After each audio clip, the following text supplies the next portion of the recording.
Hello student, आज मैं आपको पढ़ाऊंगी मैथ क्लास 6 एक्सरसाइज 2.2। ओके, तो एक्सरसाइज 2.2 स्टार्ट करने के पहले हमें जानना होगा properties of whole number. Whole number क्या होता है, मैंने आपको पहले सारे वीडियो में बता चुका है कि होल नंबर जो है वो ज़ीरो से स्टार्ट होता है और सभी पॉजिटिव नंबर्स होल नंबर में आते हैं। ठीक है, अब हम लोग जानेंगे कि होल नंबर के प्रॉपर्टी कौन कौन से हैं। ठीक है, होल नंबर के 4 प्रॉपर्टीज़ होते हैं। पहला है closure property, commutative property, associative property and distributivity property. Okay, ये 4 जो है ये होल नंबर की प्रॉपर्टी है। अब हम लोग इन चारों प्रॉपर्टी के बारे में एक एक करके जानेंगे। फर्स्ट है क्लोजर प्रॉपर्टी। क्लोजर प्रॉपर्टी है कि whole number are closed under addition and multiplication. That means जो क्लोजर प्रॉपर्टी है वो सिर्फ एडिशन एंड मल्टीप्लिकेशन में ही अप्लाई होता है, सब्ट्रैक्शन एंड डिवीज़न में नहीं।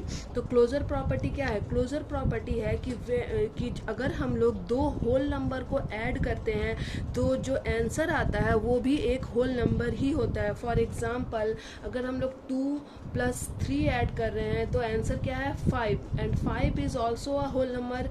एंड अगर हम लोग 3 और 2 ऐड कर रहे हैं तो भी answer is 5 and 5 is also a whole number.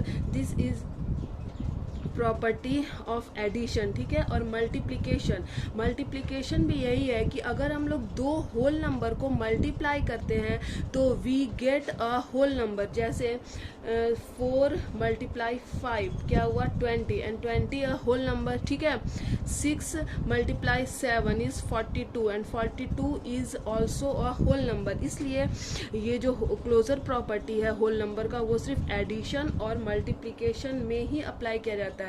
अब सब्ट्रैक्शन का देखते हैं। अगर हम लोग दो होल नंबर को सब्ट्रैक्ट करते हैं तो ये कोई ज़रूरी नहीं है कि हमेशा हम लोग होल नंबर ही पाएँ। जैसे मान लीजिए 5 - 3 किए तो 2 आया। ठीक है, 2 एक होल नंबर है, बट अगर हम लोग 7 - 8 करते हैं तो आंसर इज -8 -1। ठीक है, and minus is not a whole number. जो माइनस का नंबर होता है वो होल नंबर नहीं होता है। इसलिए जो सब्ट्रैक्शन है वो क्लोजर प्रॉपर्टी में अप्लाई नहीं किया जाता है। अब डिवीज़न कर रहे हैं तो डिवीज़न में 4 / 2 द आंसर इज 2। ठीक है, 2 आया। लेकिन अगर हम लोग 5 / 7 लिखते हैं तो लिखेंगे जो आंसर आएगा वो क्या पॉइंट में आंसर आएगा, एंड जो भी पॉइंट का नंबर है वो भी होल नंबर में नहीं आता है। इसलिए डिवीज़न में भी ये एंड सब्ट्रैक्शन में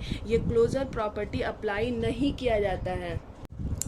second property is commutative property. Okay, commutative property of addition and multiplication. That means commutative property जो है वो भी सिर्फ एडिशन एंड मल्टीप्लिकेशन में ही अप्लाई किया जाता है। अब कॉम्यूटेटिव प्रॉपर्टी है क्या? कॉम्यूटेटिव प्रॉपर्टी है कि A + B इक्वल होता है B + C के। दैट मीन्स अगर आप 5 + 3 और 5 + 3 कीजिए या 3 + 5 कीजिए, आंसर इज 8। ठीक है, दिस इज कॉम्यूटेटिव प्रॉपर्टी। ठीक है, अब मल्टीप्लिकेशन में देखिए, मल्टीप्लिकेशन में A × B इक्वल होगा B × A के। दैट मीन्स 4 × 2 कीजिए या 2 × 4 कीजिए, आंसर क्या होता है? 8 होता है। ठीक है, जो कम्यूटेटिव प्रॉपर्टी है वो एडिशन एंड मल्टीप्लिकेशन में ही अप्लाई किया जाता है, सब्ट्रैक्शन और डिवीज़न में अप्लाई नहीं होता है। क्योंकि सब्ट्रैक्शन में अगर हम लोग 2 -1 करते हैं तो आंसर इज़ 1। ठीक है, लेकिन अगर 1 - 2 करेंगे तो द आंसर इज़ -1, एंड -1 जो है वो होल नंबर नहीं है। इसलिए कॉम्यूटेटिव प्रॉपर्टी सब्ट्रैक्शन में अप्लाई नहीं किया जाता है। इसी तरह से अगर हम लोग डिवाइड करते हैं 4 / 2 तो the answer is 2। 2 is a whole number. ठीक है, लेकिन अगर हम लोग डिवाइड करते हैं जैसे 7 डिवाइडेड बाई 5, तो द आंसर इज़ 5 को अगर 7 से डिवाइड करेंगे तो 5 1 जा 5, 2.04, आंसर इज़ 1.4। एंड पॉइंट का नंबर जो है वो होल नंबर नहीं होता है, इसलिए डिवीज़न जो है वो भी कम्यूटेटिव प्रॉपर्टी में के अंदर नहीं आता है, यानी कम्यूटेटिव प्रॉपर्टी डिवीज़न में अप्लाई नहीं किया जाता है एंड सब्ट्रैक्शन में भी अप्लाई नहीं किया जाता है, सिर्फ एडिशन एंड मल्टीप्लिकेशन में अप्लाई किया जाता है। क्योंकि किसी भी दो होल नंबर को अगर हम लोग ऐड करते हैं इन एनी ऑर्डर तो हमेशा एक होल नंबर ही हम लोग पाते हैं, ठीक है। और मल्टीप्लिकेशन में भी अगर हम लोग किसी दो होल नंबर को मल्टीप्लाई करते हैं इन एनी ऑर्डर तो हमेशा we get a whole number. Third property is associative property. Associative property भी सिर्फ एडिशन एंड मल्टीप्लिकेशन में ही अप्लाई होता है। अब एसोसिएटिव प्रॉपर्टी है क्या?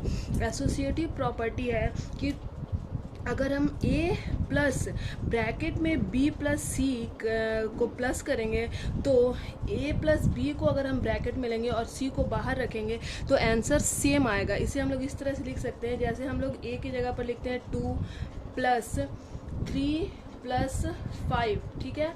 और यहाँ करते हैं, यहाँ हम लोग 2 को ब्रैकेट में लेंगे और 3 को ब्रैकेट में ले लेते हैं और 5 को बाहर रख देते हैं, ठीक है। तो हमें पता है कि हम लोग को हमेशा ब्रैकेट का काम पहले किया जाता है।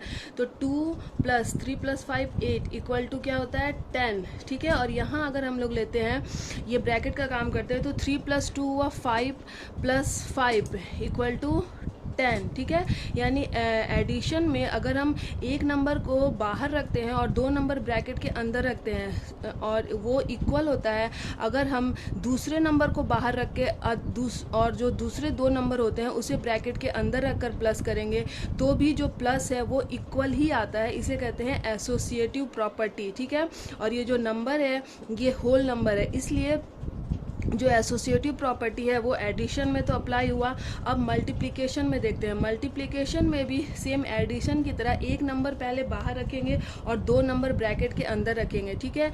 इसको अगर हम सॉल्व करेंगे तो सेकंड टाइम में अगर हम ये दो नंबर को अंदर रखकर ये तीसरे नंबर को बाहर रखेंगे तो आंसर जो है वो दोनों का सेम ही आएगा।